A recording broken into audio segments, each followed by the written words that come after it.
पहला टॉपिक है seed to harvest journey. अभी हम इसके बाद जो भी बात करेंगे, पूरा कोर्स के बारे में बात करेंगे, सीड से हार्वेस्टिंग तक पहुंच कैसे रही है पूरी, ये कहानी वैसे चलेगी। अगर मैंने टमाटर का बीज डाला है तो वो कहाँ तक आपका प्रोडक्शन लेके आएगा, कितना टाइम लगेगा, उसमें क्या दवाइयाँ लग रही है, कैसे आप दवाइयाँ बना सकते हो, ये सब चीज़ें आपको उसके अंदर बताई जाएगी।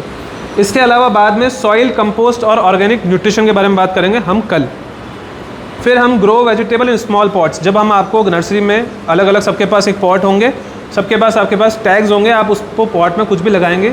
वैसे हमने सोचा है कि हम आपसे सबसे माइक्रोग्रीन उगाएंगे, क्योंकि 7 दिन में वही चीज़ उग सकती है जल्दी, तुरंत आपको रिजल्ट मिलेगा, तो शायद थोड़ी खुशी मिलेगी कि यार हमने कुछ उगा लिया या हमने कुछ कर रहे हैं हम लोग उसके आगे। इसके अलावा हम सीजनल क्रॉप्स की प्लानिंग कैसे करनी है, कैसे आप क्रॉप्स समझते हैं, सीजनल क्रॉप कौन सी है, बात करेंगे। ट्रेडिशनली जो केमिकली उग रहा है उसके बारे में हम बात नहीं करेंगे, और बताएंगे कि कौन सा केमिकली उग रहा है ना। इसके अलावा हम नेचुरल पेस्ट मैनेजमेंट के ऊपर बात करेंगे कि नेचुरली पेस्ट मैनेजमेंट होगा कैसे। ऑर्गेनिक दवाइयाँ हम यहाँ पे 19 दवाइयाँ बनाते हैं पूरी, उस 19 दवाइयों के बारे में आपको समझाएंगे कि कैसे बनती है। पूरा समझेंगे तो ऑब्वियसली वो आपके अलग वाले जो बेसिक वाला हमारा जो कोर्स स्टैंडर्ड कोर्स है उसमें सिखाते हैं, लेकिन हम फिर भी थोड़ा बहुत आपको उसके बारे में बताएंगे कैसे बनता है। इसके अलावा वाटर सेविंग टेक्निक्स हमारे पास कौन कौन सी है जो हमने सोचा है कि वो चल सकती है, चाहे ड्रिप के बाद है, चाहे बोतल को आप यूज़ करते हैं, चाहे आप ऑटो पॉट यूज़ कर रहे हैं, ठीक है, उसके बारे में हम आपको बताएंगे। ये पूरा कोर्स रहेगा आपका। इसके अंदर हर रोज़ आपको एक प्रैक्टिकल कराया जाए। सॉइल मिक्सचर कैसे बनता है, परलाइट, कोकोपीट, सॉइल क्यों इंपॉर्टेंट है, क्यों इंपॉर्टेंट नहीं है, वाई जो है ना वो हमेशा हमारा क्लियर होता रहना चाहिए कि मैं इस चीज़ को कर क्यों रहा हूँ। अगर मैं कोकोपीट यूज़ करता हूँ तो कोकोपीट की जगह मैं क्या यूज़ कर सकता हूँ। जैसे वो बात कर रहे थे कि कॉस्ट कटिंग कैसे करनी है, कॉस्ट को कटिंग करना सिखाओ हमें, क्योंकि आपको सबसे बड़ी प्रॉब्लम जो है, चाहे आप हो चाहे किसान हो, इनपुट कॉस्ट बहुत ज़्यादा है हमारी। सीड महंगे, दवाइयाँ महंगी, ठीक है, लेबर महंगी, ट्रांसपोर्टेशन महंगा, सब तो महंगा है। जब गेहूँ बेचने आता है 2600, 2200, 2000। तो इसीलिए जो बर्बादी हमारे पास हो रही है ना, वो असल में इस चीज़ की है कि हमारे पास इनपुट कॉस्ट को कैसे कम किया जाए। अगर वो कम हो जाती है तो हमें कोई प्रॉब्लम नहीं है उसके बाद, तो है ना। तो वो चीज़ भी आपको बताई जाएगी कि इनपुट कॉस्ट कम कैसे करना है। वो तभी कम होगा जब आप माइंड से चेंज हो जाएंगे कि यार इसका यूज़ ये था ना, तो इसकी जगह मैं कुछ भी डाल सकता हूँ। जैसे अगर मैं बताऊँ कि परलाइट की एक नॉर्मल सी हम वर्टिकल गार्डन लगाते थे, तो वर्टिकल गार्डन पे आपको देखना यार मुझे हाइट पे एक पॉट को लगाना है, उसमें ग्रो होना चाहिए और मैं कम ध्यान दूँ तो भी वो चलना चाहिए, है ना। तो वर्टिकल गार्डन में आप क्या चीज़ मिक्स करते हैं, हम कोकोपीट डाल रहे हैं, परलाइट डाल रहे हैं, वर्मिक्यूलाइट डाल देते हैं उसके अंदर, वर्मी कंपोस्ट डाल देंगे। ये 4 चीज़ डाली मैंने, आपका वर्टिकल गार्डन बन गया। परलाइट 1100 रुपये कट्टा आता है, अच्छी क्वालिटी अगर लेते हैं तो। मुझे परलाइट को तोड़ के कुछ और डालना है। परलाइट क्या कर रहा है मेरे लिए, ड्रेनेज करता है, वो एक्स्ट्रा वाटर है ना उसको ड्रेन कर देगा, उसके अलावा उसके अंदर कुछ भी नहीं है। तो क्या मैं इससे कुछ और डाल सकता हूँ, डाल सकते हैं हम, ग्रेवल्स डाल सकते हैं, पुराना मटका है टूटा उसको डाल सकता हूँ, थर्माकोल डाल सकता हूँ, तो हमने थर्माकोल डाला, हल्का है, ऊपर लटकाऊंगा आराम से लटक जाएगा, वेस्ट है, थर्माकोल बहुत है, उसको चूरा करके आप डाल दो, आपकी एक लेबर लगनी है वो हो जाएगा। तो इस तरह से धीरे धीरे जो भी हमने एक्सपीरियंस किया, हम सीख रहे हैं, वो बताएंगे। आपसे एक्सपीरियंस लेना चाहेंगे, AI बहुत जान गए हैं, है ना, चीज़ें बहुत समझ गए हैं उसके ऊपर, पर जब आप उनको फील्ड में लेके आते हो ना, उनको नहीं पता है टमाटर का पेड़ कौन सा है। ऐसे बहुत से बच्चे हमारे पास आते हैं, जैसे हम लोग स्कूल में भी ट्रेनिंग कराते हैं, हमें धीरे धीरे समझ में आया कि किसानों और एजेड लोग जो है ना, उनसे ज़्यादा ज़रूरी है बच्चों को पढ़ाना। तो हमने रूटल नॉलेज पर ज़्यादा काम किया है। अभी 2 सालों में हमने स्कूल के बच्चों को ट्रेनिंग कराना चालू किया कि अगर वो इतना डेवलप करके दिमाग में कि यार क्या खाना है, क्या नहीं खाना है, क्या उगाना है, क्या नहीं उगाना है, तो ये आगे प्रॉब्लम नहीं आएगी जो हमारे साथ अब आ रही है। तो हमने वहाँ से वो चालू किया, तब हम समझ में आता है कि हर पौधे को दिखाना, और ये नहीं समझना कि तुम बहुत होशियार हो तो उसको पता होगा। ज़रूरी नहीं है सब कुछ, सब चीज़ें पता ही है, और ज़रूरी नहीं है आपको सब पता है तो आप बहुत नॉलेजेबल हो, ऐसा भी नहीं है। ये बैंगन का पौधा है, ये अभी सीड स्टेज पे है, मतलब एक पौध की स्टेज पे। पौध की स्टेज क्या होती है, ये जो पहली लीफ है ना, ये कॉटलेडॉन लीफ है, मतलब जब भी बीज फूट के पहली बार पत्ती निकलेगी तो ये वाली पत्ती निकलेगी, पर ये पत्ती कभी फूट नहीं बना सकती। इसको हमने साइंस में बहुत बार पढ़ा है, कॉटलेडॉन लीव्स होती है ना, सीडो लीफ बोलते हैं इसको। इसके बाद जो पत्तियाँ आ रही है ये आपका फूड डेवलप करती है। ये अभी 4 पत्ती के स्टेज पे है, इसको हम 4 लीफ स्टेज बोलते हैं। यही टाइम है जब आप कोई सैपलिंग को शिफ्ट करते हैं। इससे पहले और इसके बाद में सैपलिंग को शिफ्ट करना मतलब नहीं है। बाद में ऐसा होता है कि इसका जो रूट डेवलपमेंट है, जो उसकी ग्रोथ मिलनी चाहिए ना, वो मिलेगी नहीं उसको प्रॉपरली। इसलिए आपको इस स्टेज पे प्लांट को शिफ्ट करना है। अगर मेरी नर्सरी में भी इससे बड़ा प्लांट आपको मिल रहा है सैपलिंग के लिए, तो आप भले मत लीजिए उसको, ना करिए, कहीं से लेते हैं उसको भी ना ही करिए आप, क्योंकि ये स्टेज होता है प्लांट को सैपलिंग को शिफ्ट करने के लिए। अब इसमें और क्या चीज़ है, क्या आप बता सकते हो इसके अंदर और कैसी कैसी ग्रोथ आएगी, क्या हमें चीज़ें करनी चाहिए इसके साथ कि ग्रोथ और लेके आए? कोई भी आपको लगता है, कॉलेज वाले बच्चे भी हो, आपको क्या लगता है इसके अंदर और ग्रोथ कैसे आएगी? अब ये मैंने यहाँ शिफ्ट कर दिया, मैंने बीज से शुरू किया, मेरा बीज बना, मेरी पौध बन गई है, मैं इसको थैली में लगा चुका हूँ पौध को। अब ये आगे डेवलप कैसे होगा, क्या क्या करें इसके अंदर? पिंचिंग, पहली चीज़ बोलिए पिंचिंग। पिंचिंग, ऊपर के जब 2 पत्ते, ये जो ऊपर का टॉप नोच है ये वाला, जब इसको आप तोड़ देते हो तो क्या होगा, प्लांट जो है ना साइड ग्रोथ करना चालू करता है, जिसको हम बोलते हैं ऑक्सीजन को ट्रांसफ़र करना चालू करता है। जो ऊपर ऑक्सीजन जा रहा था ना उसको हम साइड में चालू करते हैं भेजना, ठीक है। तो ये साइड में डेवलप होना चालू होगा। अच्छा, पिंचिंग इंपॉर्टेंट क्यों है? पिंचिंग जब भी होगी तो आपका प्लांट का क्या होगा, साइड ब्रांचेस डेवलप होगी ना, साइड ब्रांच डेवलप होगी तो फ्रूट ज़्यादा आएगा, फ्लावर ज़्यादा आएगा, रिटेंशन ऑफ फ्लावर ज़्यादा आएगी, प्लांट का हाइट ज़्यादा जाएगा नहीं, तो प्लांट को ज़्यादा स्पेस ज़रूरत नहीं है, वो अपना स्पेस क्या ऐसे बढ़ाएगा, ऐसे नहीं बढ़ाएगा, तो प्लांट आपका गिरेगा नहीं, है ना। तो बहुत सारी चीज़ें हैं जो पिंचिंग कंट्रोल करती है। एक छोटी सी चीज़ है, हाँ, ये 2 लीफ होती है ना ऊपर की, इनको तोड़ना होता है, ये दोनों नई नई ऊपर की। हाँ, यही तो कहानी है, जैसे ही आप इसको तोड़ देते हैं ना तो ये साइड से ब्रांच बना देता है। पहला स्टेज, अभी ये इसका स्टेज है तोड़ने का, पहली पिंचिंग अभी होगी, 4 लीव्स आ चुकी है, पहली पिंचिंग अभी होगी। फिर क्या करेगा, ये 2 या 3 शूट निकालेगा अलग अलग, और लास्ट में जाके वापस देखेगा ऐसे 2 पत्तियाँ होगी छोटी छोटी सी, फिर उनको तोड़ देना है, फिर वो 3 पत्तियाँ और निकालेगी, फिर एक और बार तोड़ना है। 3 बार पिंचिंग कर सकते हो आप। अगर आप 2 बार भी करोगे तो बहुत होता है, 3 बार करोगे तो और अच्छा है, डेवलप होता जाएगा चीज़ें। आप देखोगे पिंचिंग करने से पता है क्या होगा, आपका प्लांट जो है ना बुशी बनेगा, न्यूट्रिशन बहुत एब्जॉर्ब करेगा, प्लांट एकदम डेवलप अच्छा होगा, फ्रूट ज़्यादा आएंगे आपके पास। तो इस तरह की चीज़ें सिर्फ एक पिंचिंग करने से आपके पास हो जाती है। अब इसके बाद क्या होना चाहिए, और क्या चीज़ें है इसके अंदर, कोई और? मैं और क्या करूँ इसके अंदर कि प्लांट अच्छा डेवलप हो? न्यूट्रिशन मुझे देना पड़ेगा इसके अंदर। न्यूट्रिशन में मैं क्या क्या डाल सकता हूँ? वर्मी कंपोस्ट है, ह्यूमिक एसिड है, बोन मील है, नीम खली है, सरसों की खली है, और लिक्विड मैन्योर आप डाल सकते हैं इसके अंदर। और सॉइल मिक्सचर हमारा पहले है, मतलब इसके पहले का स्टेप है जो मैंने बनाया है सॉइल मिक्सचर। तो आपको सॉइल मिक्सचर बहुत ज़रूरी है, आपको सॉइल मिक्सचर होना कैसा चाहिए प्लांट के हिसाब से, है ना, तो वो बहुत ज़रूरी चीज़ है। और हर प्लांट का अलग होता है, बिल्कुल। मैं इसलिए तो आपसे पूछना चाह रहा हूँ, आप बताते जाओ मुझे। ऑनियन पील, बनाना पील, और कोई न्यूट्रिशन नहीं, दाल चावल का पानी, बटर मिल्क, और चाय पत्ती का पानी। हाँ बताओ, और जितना आपको पता है, कम से कम ये हो जाए कि हमें पता पड़ जाए ये सब तो है। जीवामृत है, और अंडे के छिलके, और चूना, बकरी की मींगड़ी, ऐश, गोबर की खाद आप डाल सकते हो डायरेक्ट। और आप बताइए कुछ। बिल्कुल, छाछ, गुड़ बहुत अच्छी चीज़ है। गुड़ हमें भी बहुत खाना चाहिए, पेड़ को भी खिलाना चाहिए। तेल भी डलता है सर? तेल डलता है बहुत सारे पेड़ों में। अच्छा, अभी कुछ दिन पहले एक आदमी आया था हमारे पास, उसने अल्कोहल डाला था प्लांट में। उनको बोला किसी ने दारू डालो आप पेड़ में, गलती से डल गई होगी। नहीं हाँ हाँ बच्चा है भाई पा गए। तो ऐसी बहुत सारी चीज़ें हैं जो लोग कर रहे हैं सुन के। हाँ सर, आयरन पाउडर, ऐश डालते हैं। ऐश भी 2 होती है, वुडन ऐश होती है, गोबर की ऐश होती है, दोनों अलग अलग है। वुडन ऐश दोनों यूज़ करते हैं। और कुछ है सर? ये जो सारी चीज़ें बताई, बोन मील, सारी चीज़ें जो सुन रहे हैं, तो इनका एप्लीकेशन भी तो अलग अलग प्लांट्स बिल्कुल में है, अलग अलग बिहेवियर बिल्कुल है। है। यही तो अपन निकालना चाह रहे हैं अंदर से। देखो अब क्या है, प्याज के छिलके लेता है वो, ऐसे उसमें क्वांटिटी भी तो होती है कि वो बिल्कुल। डाइल्यूट हो जाता है या ये हो जाता है, तभी हमारा प्लांट खराब बिल्कुल बिल्कुल होता है, वो आप बताएं ना। बिल्कुल बिल्कुल। अपन जब न्यूट्रिशन वाली बात करेंगे ना क्लास की, 3rd क्लास में अपन उसके बारे में बताएंगे आपको सब कुछ। मैं पूछ क्यों रहा हूँ आपसे ये सब चीज़ें, जो चीज़ इजीली अवेलेबल हो, सब कुछ आपको सब हमारे पास यही मिलेगा जो आप बना सकते हो घर पे।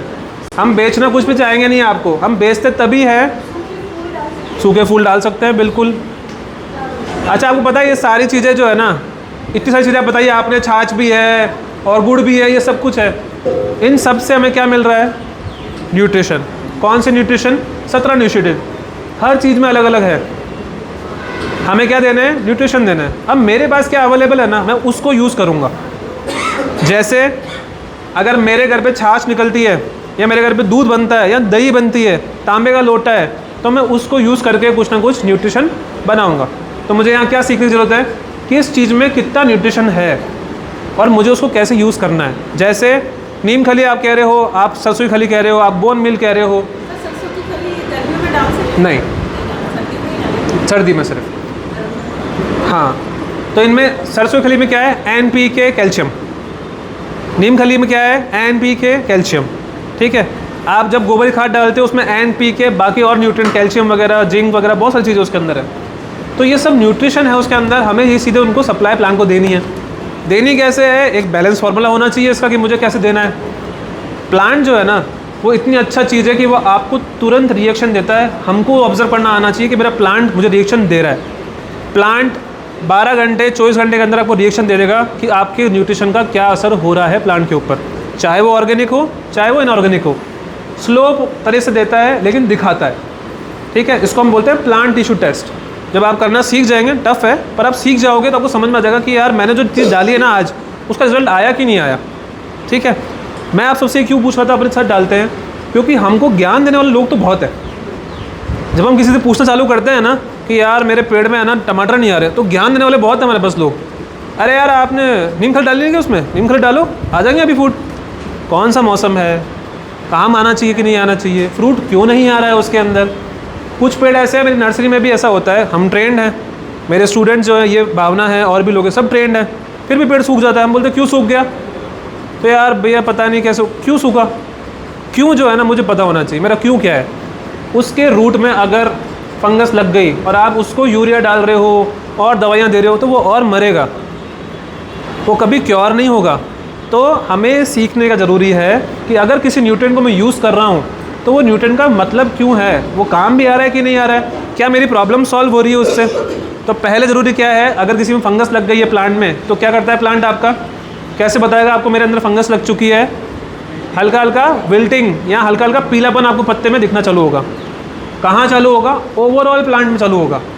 कहीं नीचे के पत्ते पीले, ऊपर के पत्ते, ऐसा नहीं करेगा वो। ओवरऑल प्लांट में हर जगह आपको दिखेगा पीला पीलापन दिखेगा, हल्का हल्का हल्का हल्का। अगर पूरे प्लांट में कहीं का हल्का हल्का पीलापन दिख रहा है, इसका मतलब उसमें फंगस हो सकती है। एक अज़म लगा सकते हैं कि है। श्योर कैसे होते हैं? तो आपको क्या करना है, अगर आपका पॉट है तो आपको पॉट को हल्का सा बाहर निकालना है, आपको रूट्स को देखना है क्या वो ब्लैक होने लग गई है। अगर आपकी रूट्स ब्लैक होने लग गई है, इसका मतलब उसके अंदर फंगस आ चुकी है। फंगस को रोकने का तरीका क्या है? सबसे ईजी तरीका है फंगस को रोकने का, पानी रोक दो आप। फंगस कब ग्रो होगी? जब उसको एक कंडीशन मिलेगा जीने का। जितने भी बीमारियां पैदा होती है ना, वो बहुत टाइम से आपकी ज़मीन में बैठी होती है फिराक में। मुझे मेरा एनवायरनमेंट मिलेगा, मुझे मेरी कंडीशन मिलेगी, मैं डेवलप हो जाऊँगा। तो आपको उसी कंडीशन को पहले तो तोड़ना है।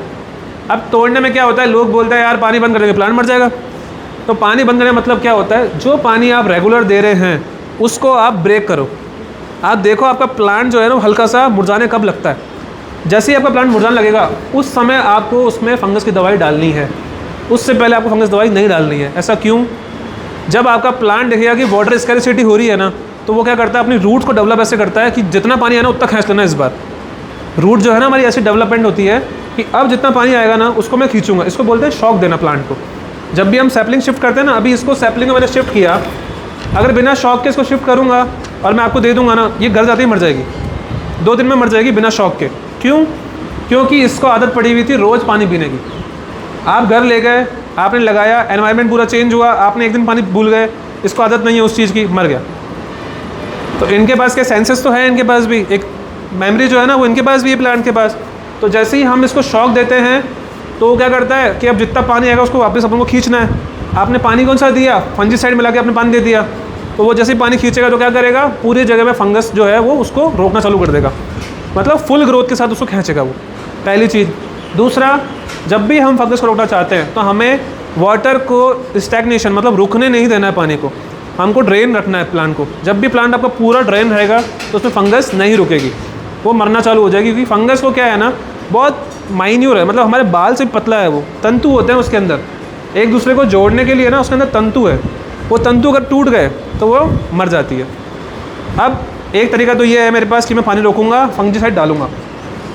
ऑर्गेनिकली फंजीसाइड मुझे क्या डालना है कि मेरे फंगस ग्रोथ ना हो, उसके लिए एक न्यूट्रिशन है आपका कॉपर। अब जितनी भी दवाइयाँ बाज़ार में आती है फंगस की, उसके अंदर कॉपर और सल्फ़र 2 चीज़ें होगी ही होगी, बिना इसके कोई कंपनी दवाई नहीं बना सकती फंगस की। हम किसानों को भी यही बोलते हैं, जब भी आप पढ़ो, अच्छा लोग कंपनी वाले इतने ज़्यादा स्मार्ट हैं, आपको पता है सबसे बड़ा बिज़नेस है केमिकल बिज़नेस, है ना, सीड उसके बाद ही आता है, केमिकल बिज़नेस सबसे बड़ा बिज़नेस है। जिसको बेच रहा है ना उसको इंग्लिश नहीं आती है, पर पूरे पैकेट में इंग्लिश में दिखेगा, पीछे पलटो पूरा इंग्लिश, जब आप देखोगे ना उसमें हर जगह इंग्लिश इंग्लिश, मापदंड ऐसे लगे होंगे, मार्क ऐसे लगा होगा जो समझ में ना आए। उस इंग्लिश वाले को पढ़ना किसान को नहीं आता, दुकानदार को नहीं आता। दुकानदार को बोलते हैं देखो 10 रुपये मिलेंगे इसके ऊपर और इस पर 20 मिलेंगे तो बेचो, बल्कि उसको जब पढ़ने चालू करोगे पीछे तो आप देखोगे उसके अंदर कॉपर और सल्फ़र ही है। अगर कॉपर सल्फ़र मेरे प्लांट में मिल गया तो फंगस की दवाई देनी नहीं है मुझे। तो हमारी तरफ से क्या कहना चाह रहा हूँ मैं आपको कि आपको तांबा सप्लाई करना है। तांबा सप्लाई कैसे करेंगे आप, तांबे का लोटा है, तांबा उसके अंदर घुलना चाहिए, तो उसके अंदर कोई ना कोई ऐसा सब्सटेंस डालना जो घोल ले। कौन घोल सकता है, छाछ और दही, ये 2 चीज़ है जो उसको अच्छे से उसमें घोल सकती है, मतलब तांबे को खींच लेती है वो। जैसे ही आप छाछ और दही उसमें डालोगे तो तांबा आपका वो छाछ जो है आपकी बिल्कुल हरे रंग की हो जाएगी, हरे छाछ हो गई, मतलब तांबा उसके अंदर आ गया, ठीक है। अब इसको आपको डाइल्यूट करके देना है। अब डाइल्यूट कैसे करना है, जब भी आपको नहीं समझ में आए कि आपकी दवाई कितनी मात्रा में देनी है आपको, हमेशा उसको 1/10 से डाइल्यूट कर दो। सबसे ईजीएस्ट है कि 1/10 से डाइल्यूट करो, उसको डालो, देखो 2 दिन में क्या कुछ असर हो रहा है, क्या कुछ काम कर रहा है, नहीं कर रहा। 3/10 करो, उसको डाल दो, उसको 3/10। 5/10 से ऊपर नहीं जाना चाहिए वो। अगर आप ऑर्गेनिक कुछ भी ग्रो कर रहे हैं ना, 5-10 से ऊपर नहीं जाना चाहिए। बेसिकली 3-10 का जो रेशो है उससे काम हो जाता है। बाकी इसके ऊपर बहुत बड़ी कहानी है, पीपीएम के बारे में पूरा पढ़ना पड़ेगा हमें, पार्ट्स पर मिलियन कितना होना चाहिए, टेस्टिंग बहुत सारी करनी पड़ेगी। इसलिए ऑर्गेनिक पर भी इतनी टेस्टिंग ही नहीं हुई है, इतनी रिपोर्ट्स नहीं आई है, क्योंकि किसान चाहता है पैसा कम करना। पैसा कम होगा जब उसके ऊपर रिसर्च जो है ना वो कम होगी, साइंटिस्ट बैठना कम करेंगे तो प्रोडक्ट अच्छा बनेगा। प्रोडक्ट में साइंटिस्ट बैठ गए तो प्रोडक्ट ऐसा बनेगा कि वो बहुत महंगा होगा। जैसे हमारा बीज है, कंपनी वाला चाहता है बीज का रेट कम करना, उसको कोई दिक्कत नहीं कम करने में, पर वो कम क्यों नहीं कर पा रहा है। 2.5 लाख रुपए एक महीने लेने वाला किसान, वो उसके पास साइंटिस्ट बैठा है। और ऐसे बहुत सारे साइंटिस्ट होते हैं तब जाके बीज बनते हैं। एक बीज को बनाने में 7 से 8 साल लगते हैं। जब एक वैरायटी निकलती है ना उसको 8 साल लग रहा है, तो 8 साल तक 2.5 लाख रुपए का आदमी उसके पास बैठा है, तब जाके बीज बनेगा। फिर उस बीज को कॉपी कोई भी कर सकता है आसानी से, तो उसके लिए एक एक्ट चलता है, ठीक है, उस एक्ट को उसको लेना पड़ेगा, ट्रेडमार्क लेना पड़ेगा, उसका खर्चा ज़्यादा है, इसलिए वो आपको वो चीज़ सप्लाई नहीं कर पाता। पर अगर हम इस चीज़ को जानते हैं, सीखते हैं, तो आप इसको आराम से सप्लाई कर सकते हैं, बना सकते हैं उस चीज़ को, ठीक है। स्कूल के जो भी ऐसे लोग भी आते हैं, कुछ एग्रीकल्चर के लोग भी हमारे पास ऐसे आते हैं जिनको नहीं पता कौन सी चीज़ें कहाँ उग रही है। जैसे जब हम बात करते हैं, जब बोल रहा सी बकथॉर्न लोगों को नहीं पता कहाँ उगता है। केसर बहुत लोगों को नहीं पता कहाँ उगती है ना। केसर प्लांट में किस जगह पे पार्ट पे उगेगी। बहुत लोगों को मूंगफली नहीं पता मूंगफली कहाँ उगती है। टमाटर ऊपर उगता है कि नीचे उगता है, बहुत लोगों को नहीं पता है ना। वो झाड़ है कि पेड़ है ना। तो ये जो चीज़ें हम दिखा रहे हैं अभी, तो ये तो मेरा इंट्रो क्लास है। बाद में जब ये लोग लेंगे क्लास तो पूरा अरेंजमेंट करेंगे अच्छे से आपके लिए, यहाँ पे सब कुछ दिखाएंगे आपको। ये दिखाने का मकसद क्या है कि जब मुझे लगता है कि मैं सब कुछ जानता हूँ तो मेरे सामने एक नई चीज़ आती है ऐसी, ये मैं नहीं जानता। कुछ ना कुछ ऐसा नया निकलता है हमेशा। एग्रीकल्चर इतना बड़ा फील्ड है, इतना वास्ट है कि मैं कभी नहीं बोल सकता मैं सब जानता हूँ। जैसे जब भी हम क्लासेस भी लेते हैं, जहाँ सुपरवाइज़र आते हैं, बहुत लोग आते हैं हमारे पास, बहुत पढ़े लिखे आते हैं। अभी MSc आ रहे हैं, BSc आ रहे हैं, इनसे ऊपर भी आते हैं, PhD के लोग भी आते हैं हमारे पास पढ़ने। मैं खुद MSc हूँ, मैंने PhD 1 साल किया, मैंने छोड़ दिया, मुझे करना नहीं था उसके आगे। मुझे लगा कि यही परस्यू करना चाहिए और करते करते आज यहाँ तक पहुँच गए, तो अच्छा लगता है हमें। लेकिन जब वो लोग हमारे पास आते हैं तो पहला उनके पास ये होता है, मैं PhD हूँ, तेरी बात क्यों सुनूँ। जब सुनना चालू करते हैं तो ऐसा हो जाता है कि ऐसा रिश्ता बनता है कि यार कोई बात नहीं यार, तू फील्ड में इतना घूमा है ना, तो हम तेरे से सीख सकते हैं, जान सकते हैं चीज़ों के बारे में। तो मेरा बताने का आपसे मकसद क्या है कि जब हम बीज को देखना चालू करते हैं तो हमें समझ में आता है कि यार इससे वहाँ तक की चीज़ हमारे पास पहुँची है। गाजर जो हम खा रहे हैं ना, उसका बीज इतना सा है, जीरे जैसा, उस बीज से हमारे पास वो गाजर बन के आ रही है और उस गाजर से वापस बीज बनता है, उसकी भी एक जर्नी है। तो जब गाजर का बीज जब डेवलप हो रहा है ना, उसको 2 सीज़न चाहिए, मतलब 2 साल हम बोलते हैं खेती के अंदर, 3 महीना 6 महीने का। पहली बार वो गाजर बनाएगा, गाजर के बाद फिर वो बीज बनाएगा। पर जब भी बीज बन रहा है, अब जो मैं आपको ये दिखा रहा हूँ, ये बीज है, दाना नहीं है ये। जब हम पैदा करेंगे ना, उसके अंदर दाना और बीज दोनों डेवलप होंगे उसके अंदर। तो हमको बीज पहचानना कैसे है, इसके लिए बहुत सारे टेस्ट होते हैं। पहला टेस्ट आता है बहुत आसान, ग्रो आउट टेस्ट बोलते हैं हम उसको, कि मैंने गिनती करके बीज बोए, कितने बीज उगे उसमें से, अगर उसमें से परसेंटेज बनाता हूँ 100 में से अगर 10 बीज उग रहे हैं तो 10% मेरा बीज है, उसके अंदर जर्मिनेशन पावर आ रहा है, बाकी उसके अंदर बीज नहीं है। फिर मैं देखता हूँ प्रोडक्शन किसका अच्छा है, बहुत सारी चीज़ें आगे बहुत डेवलप होती जाती है, फ्रूट किसका बन रहा है, नहीं बन रहा है ना, ये सब चीज़ें इसके अंदर आती है। तो एग्रीकल्चर बहुत वास्ट है। इसके अंदर अगर हम सिर्फ कीड़े की बात भी करते हैं तो लगभग 72 तरह के कीड़े ऐसे हैं जिनको हम आसपास देख सकते हैं या देख रहे हैं। उसके अलावा भी 150-200 ऐसे कीड़े और हैं हमारे आसपास जिनका एग्जिस्टेंस बहुत ज़रूरी है हमारे सोसाइटी में या हमारे पूरे एनवायरनमेंट में। अगर वो नहीं होंगे तो पूरा एनवायरनमेंट चेंज हो जाता है, साइकिल जो है पूरे एनवायरनमेंट की वो चेंज हो जाती है। जैसे मान लो अगर एक छोटी सी चीज़ है, अगर हमारे पास दही वाला बैक्टीरिया नहीं है तो दही नहीं बनेगी। अगर दूध से दही बनाना है तो बैक्टीरिया चाहिए, अगर वो नहीं है तो हम नहीं बना सकते, आप कुछ नहीं कर सकते। चाहे वो आप एक नई टेक्निक है, लोग मिर्ची डालते हैं तोड़ के, उससे दही जम जाती है ना, लेकिन वो वैसी नहीं बनती जैसा उसके जामन से बनती है। तो ऐसी बहुत सारी चीज़ें हैं जिनको हम देखते हैं या समझते हैं तो हमें समझ में आता है कि यार इसको पहचाना था, उस जगह देखा था मैंने, तब मैं पहचानता हूँ। ये हम क्यों दिखा रहे हैं आपको कि कभी आपके सामने ऐसा बीज आए और आप उसको इग्नोर ना कर दें कि यार ये बीज काम का नहीं है या बेकार है या हमने छोड़ दिया, या हम इसको वापस ग्रो कर सकते हैं कि नहीं कर सकते हैं, सीज़न कौन सा है करने का। अच्छा, एक और चीज़ है, बीज ऐसी चीज़ है अगर इसको 1 साल 2 साल बाद बोओगे ये नहीं उगेगा, इसकी डॉर्मेंसी है। डॉर्मेंसी के बाद ये बीज नहीं उगते, प्रोडक्शन नहीं देंगे, उग गया तो ढंग से ग्रोथ नहीं आएगा, ढंग से डेवलप नहीं हो रहा होगा। हर साल इसको आपको डेवलप करना है, मतलब ऐसी चीज़ जो हर बार बननी चाहिए। इसके अंदर ड्राइनेस है, वाटर है, न्यूट्रिशन डेवलप करने की क्षमता इसके अंदर है। इसको पौधा बनने के लिए, मतलब जड़ और पत्ती निकालने के लिए क्षमता इतने से बीज के अंदर है, ये पावर इसके पास है कि ये पौधा बना सकता है अपना। आगे डेवलप नहीं होगा क्योंकि न्यूट्रिशन नहीं होगा, बाकी खुद का प्लांट ये डेवलप आराम से कर सकता है। इतने से बीज में ताकत है। जब हम बीजों को देखना चालू करते हैं या समझना चालू करते हैं तो हमें समझ में आता है कि उसकी जर्नी क्या है, प्लांट कहाँ से कहाँ तक अपने बीज को बनाता है। हर पौधा जो भी डेवलप हो रहा है उसको आपको फ्रूट देने से मतलब नहीं है, उसको अपना बीज बनाने से मतलब है। हमेशा जब भी हम डेवलप करते हैं, जब हम उसके प्रोस्पेक्टिव से सोचते हैं, जैसे जब आपने रामायण पढ़ी है तो रामायण में क्या है ना, सबका एक अलग अलग प्रोस्पेक्टिव है। मेरे हिसाब से रावण भी अच्छा है, अगर मैं साउथ रहता हूँ तो रावण बहुत अच्छा है, अगर मैं नॉर्थ आता हूँ तो राम बहुत अच्छे हैं, कहीं पे सीता बहुत अच्छी है। तो हर किसी का एक अलग प्रोस्पेक्टिव है। जब हम प्लांट के प्रोस्पेक्टिव से देखते हैं ना तो उसको सिर्फ और सिर्फ एक अच्छा सीड बनाना है। वो चाहता है मेरी जनरेशन्स जो है ना वो चलती रहे, वो कभी रुके ना।